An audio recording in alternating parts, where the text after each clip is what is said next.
Welcome, everybody, to another episode of DWP Digital's podcast. My name is Stuart, and today we're asking the question, what is an API and how do we implement them across our services?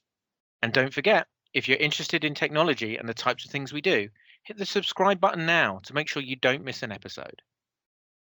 So let's kick things off. Jacqui and Dean, would you mind introducing yourself? Hi, so I'm Jacqui Leggetter and I'm one of the Deputy Directors in DWP Digital.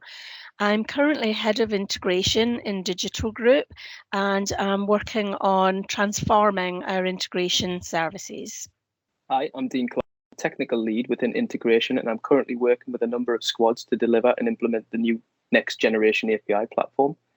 We're also creating a community focused on accelerating the development of APIs with a view to share best practice, standardize, and introduce tools to increase collaboration across providers and consumers. Thank you both. So Jacqui, just before we jump into what's an API, it would be good to know more about your team and what they do within DWP Digital. So my team sits at the heart of integration and we deliver the integration solutions across the whole of DWP. So we enable systems to talk to each other and share data across each other, across not only DWP, but out into other government departments and with our third-party partners. So utility companies, insurance companies, job agencies, those sorts of things. So sitting at the heart of moving and sharing all of that data in a secure and authorized way is what my team does. I currently have 110 people on the team, and we are largely organised into agile squads of between 10 and 12 people within each squad. We run our services as product teams, using mostly Kanban or Scrum methodology.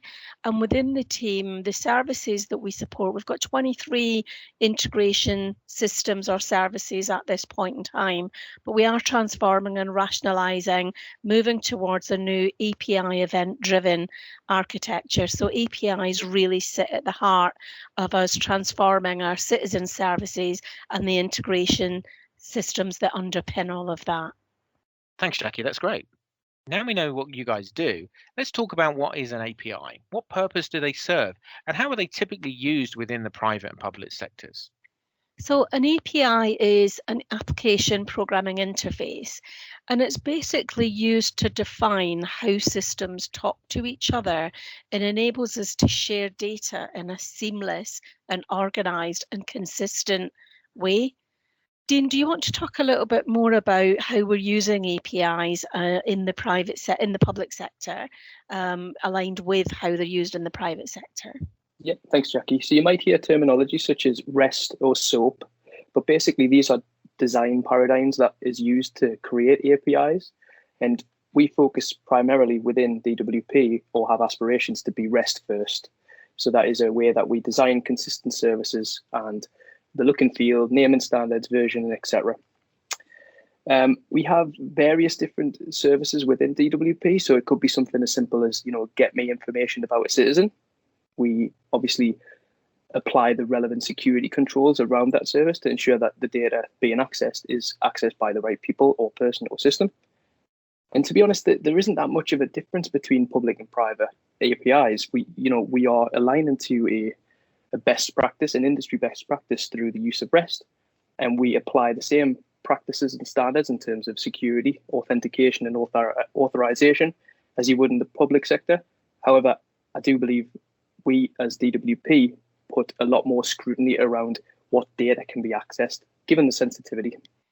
And just building on that, if we think about how we use APIs in DWP and how we're using them to help transform our citizen journeys, currently when citizens come into the DWP service lines, we're very policy product driven.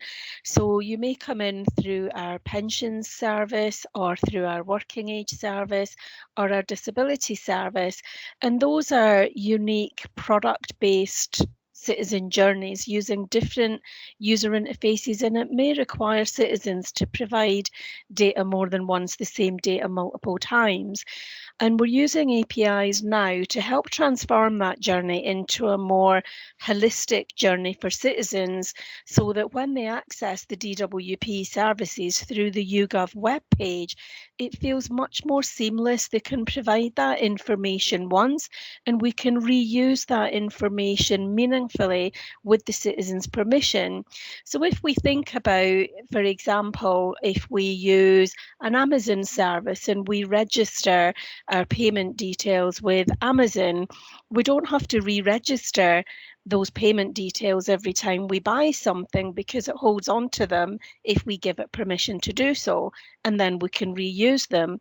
And if we think about that from a DWP perspective, as we gather perhaps a payment information for benefit payments, where a citizen would want their benefit, which account they want paid into, we can hold on to that information with the citizen's consent, and we can reuse that regardless of the benefit type, or they can change it as they need to. But it means that the citizens can control more of the data that we hold on them, and they can adapt and use that in the same way that they would expect to in their online interactions with private sector. So it really gives citizen much more control over the data that we hold and how we use it, as well as underpinning those holistic citizen journeys. So there's not really a great deal of difference between how we use APIs in the private sector and in the public sector.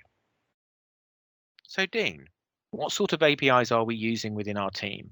Are we building our own? Are we integrating third-party APIs? How does it work? Within DWP, we have the API catalog, which is a central place to allow discovery of services which have been built for the use within DWP. So the aim of this solution is to give a rich developer-consumer experience, sharing documentation, key context, security mechanisms on how to use the API, and also the ability to test and mock responses. So currently, within integration, we host around 100 reusable services through the central API platform. So such services include the in-house built NHS charge exemption service. The purpose of that was to allow, the determination of whether or not a citizen was eligible for free prescriptions. So the impact of deploying that service, which utilizes data that we hold within the DWP boundary, has meant that there's been a significant reduction in fraudulent claims in the NHS. I think the highline figure was around 250 million saved so far, which is absolutely phenomenal by just exposing data to allow the automated process to happen. We also have third-party services which we as integration have deployed because they are central and reusable within DWP. We will host and expose them on our gateway. Those might be an address validation service where teams can essentially call that service to implement that functionality instead of having to rewrite the same thing over and over again. Or it could be a bank validation where we can quickly use a third party to tell us whether or not this bank account is valid for a particular citizen before we make a payment. You mentioned an API library. Is our library exclusive to us? Do we share our APIs with other government agencies? Do we build APIs for other agencies to interact with, like HMRC, for example? So over the last 18 months to 2 years, we've certainly focused on our internal APIs in DWP, in aligning and streamlining our journeys within DWP and enabling lots of reuse of services, as Dean just mentioned. But over the last 6 to 12 months, we've been focusing on sharing those APIs cross government. So the library is fully available to DWP staff and partially exposed to other government departments. We're working with Cabinet Office now on providing a common cross-government API library that will hold APIs that other government departments would be interested in, not only from DWP, but from HMRC, Home Office, Department of Education, NHS, where we share lots of data all the time, supporting access to benefits and access to free prescriptions, free school meals. This came into its own as we went into the COVID lockdown in March. We all know that there was a significant spike in requests for government services, and we had to respond really, really quickly in terms of sharing information across government departments.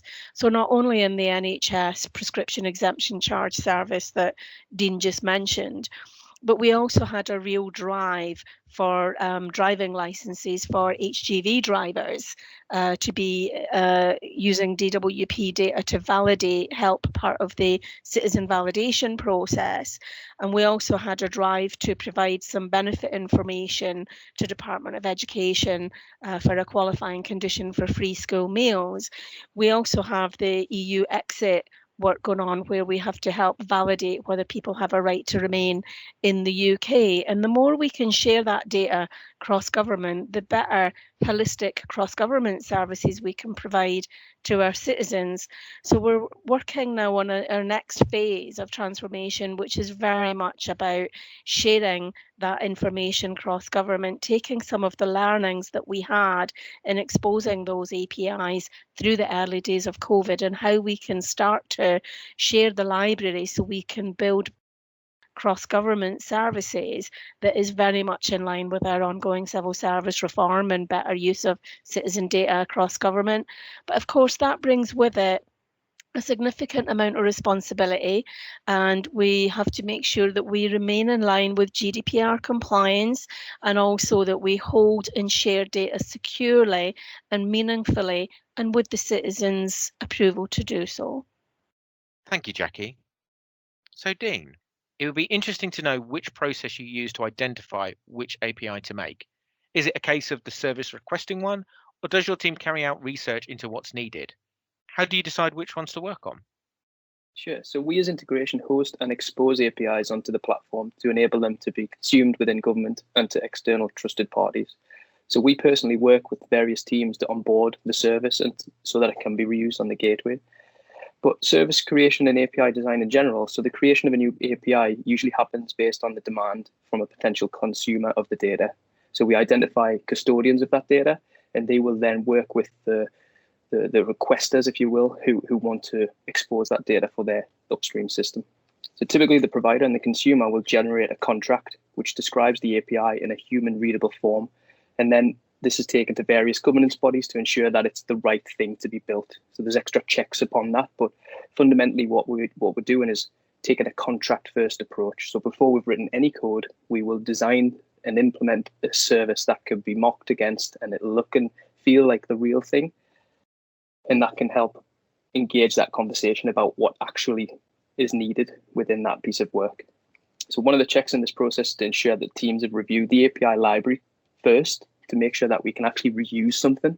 So the fundamental goal of any API organization is to make sure that we can reuse the services that are being built and not keep building and building and building the same thing. So we check to see if it actually exists. So if an API does exist, the conversation then turns into how can we evolve this specific service to meet our needs if it can't be immediately used straight away.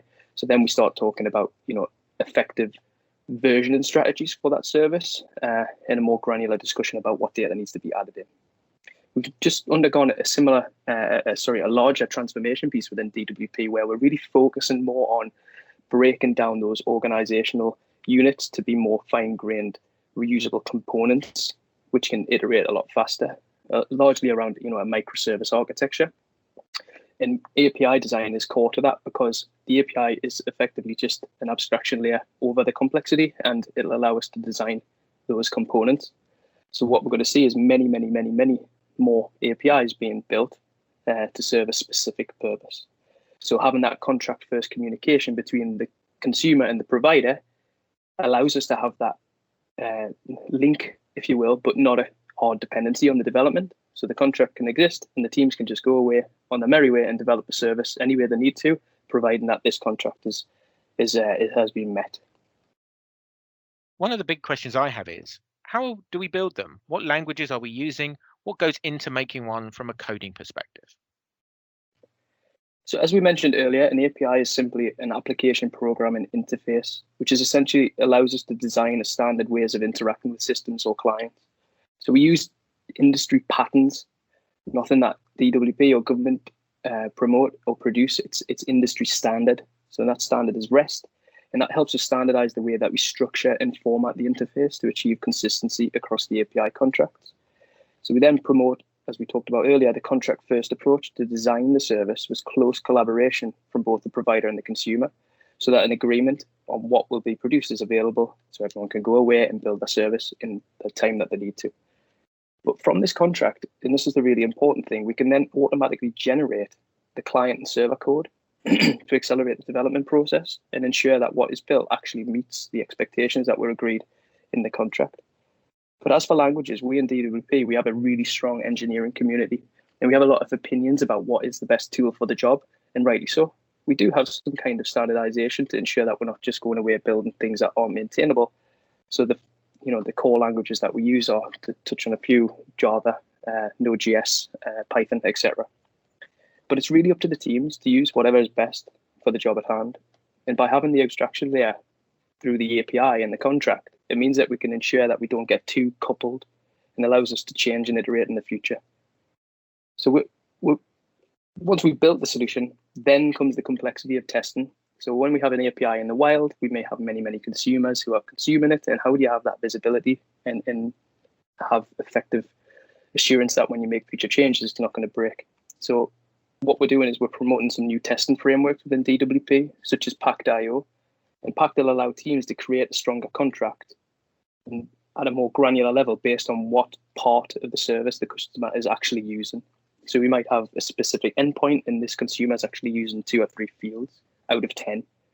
So without that information, it would be really hard to see the impact of any future changes on those fields if we didn't know who was actually consuming it. So what we do then is we create a pact, and it's programmatically held in a central repository where every team developing against a service can then validate against in real time. It's non-blocking, so it's really useful, and it shortens the feedback loop if there's any changes that might introduce problems. And what we also get, as I mentioned, is a really good view of what service is being used and what elements of that service is being used. So if you want to make a change, or if you want to deprecate and completely close it down, you know that the impact is either minimal or you need to speak to these teams. Jacqui, once you've built your API and it's published, how does it improve a customer experience, and how do you evaluate its effectiveness after launch? I'll talk briefly about a couple of examples where we've used an API to improve a user experience. Thinking about how we use APIs in DWP, particularly to create the holistic citizen journey and for process automation, there's a couple of really good examples where we've used APIs to help that process automation, which ultimately drives a better outcome for the citizen.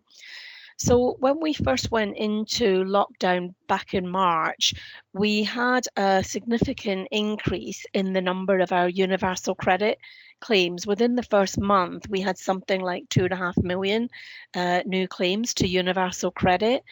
And our normal process would have been to do a face-to-face interview with those citizens, validate who they were, and then process the claim through to payment.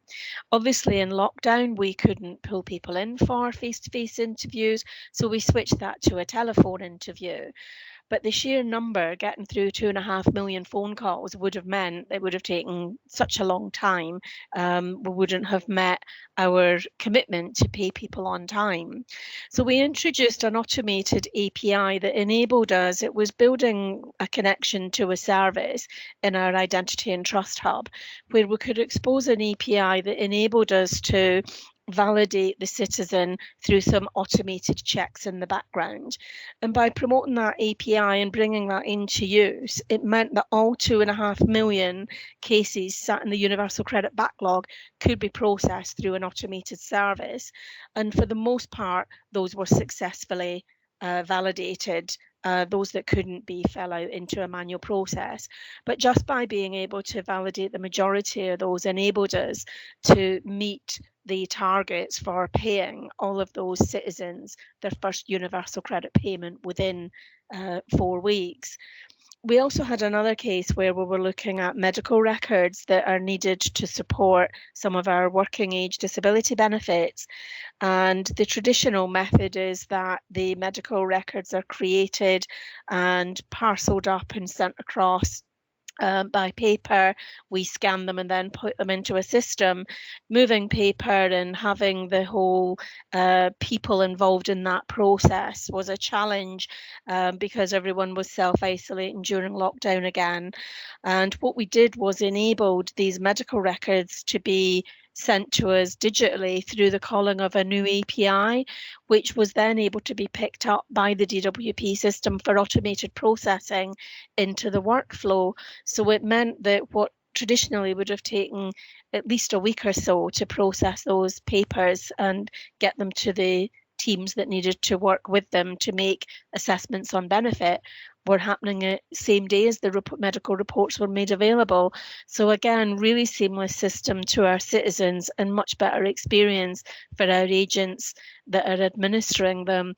And taking those APIs are now available on our register and on our shared gateway for other areas to pick up and reuse. So we've seen the Identity and Trust API particularly being picked up by a number of new digital services. And as we move forward, we will see more and more of those types of APIs, particularly where there are common processes or common services that sit behind them that can just be picked up and reused through adoption on the central gateway. Dean, do you want to talk a little bit about how we review and evaluate once the API has been launched using the MI from the portal? Yeah, thanks, Jacqui. It's a good point. The benefits of bringing in an API lifecycle management platform is that you're able to get those rich metrics. So like any product, what motivates anyone is to see that their product in the wild is being used at scale. And we've been able to do that, especially with the services that we host centrally in DWP.